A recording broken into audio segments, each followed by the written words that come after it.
was at this one guy's house, knocked on his door, he's smoking pot, drinking, everything else. A guy that I've gotten to know, and we start talking, and casual conversation, like, how old are you anyways? And he goes, I'm 59. 15? He didn't look that old. 59. I go, man, you're not going to live very much longer. I'm serious. I go, wow, how much longer you think you're going to live? Look at the way you're living. And I just started freaking out, going, man, I like you, man. Are you ready to see God? And he just goes, yeah.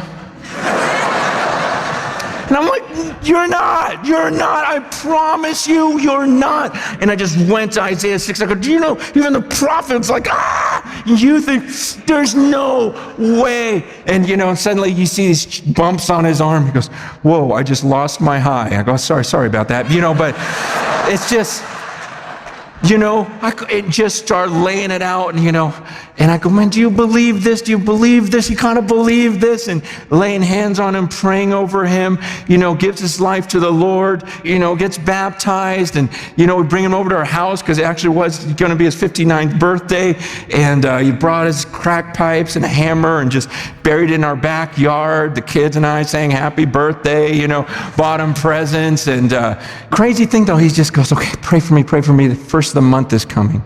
Been good for a while, but the first of the month is crazy, because that's when we get our paychecks. Everyone goes nuts on the first of the month. 2 days before, you're already dreaming and plotting of all the things you're going to do. It's been a cycle for years. This guy's been addicted for 40 years. And so I'm thinking, we will pray for you, but I'll do better than that. First of the month, I'm going to go to his house. I'm going to pick him up in the morning. I'm not going to let this guy, I'll handcuff him to myself if I need to. Seriously, because I'm not going to let my brother fall. And, but then first of the month, March 1st comes in, and I get the flu.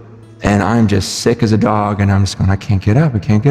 Oh no, James is he's gonna smoke crack again. And then one of the volunteers, this, kid Aaron's like, hey, I'm gonna go visit James. Oh, good. We hang up. And in the back of my mind, I'm like, what's Aaron gonna do?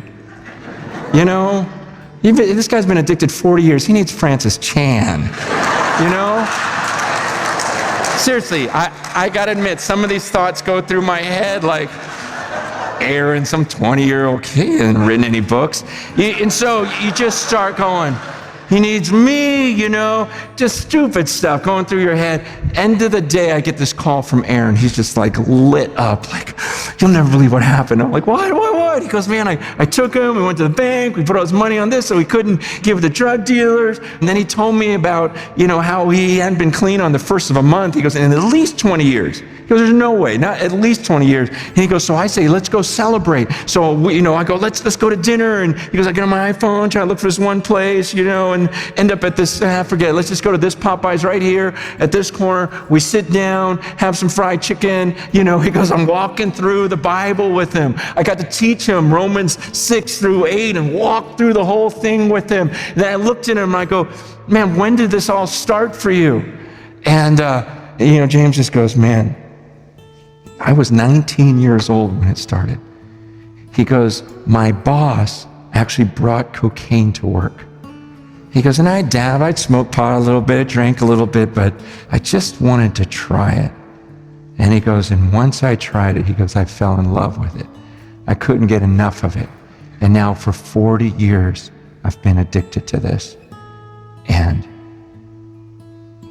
he goes, but I'll never forget the first time I tried it, because I was working at this restaurant, and he was the owner or manager, and he goes, I was just a dishwasher, cook guy. And I remember, because he brought me to the back room, and there were lines down, and he goes,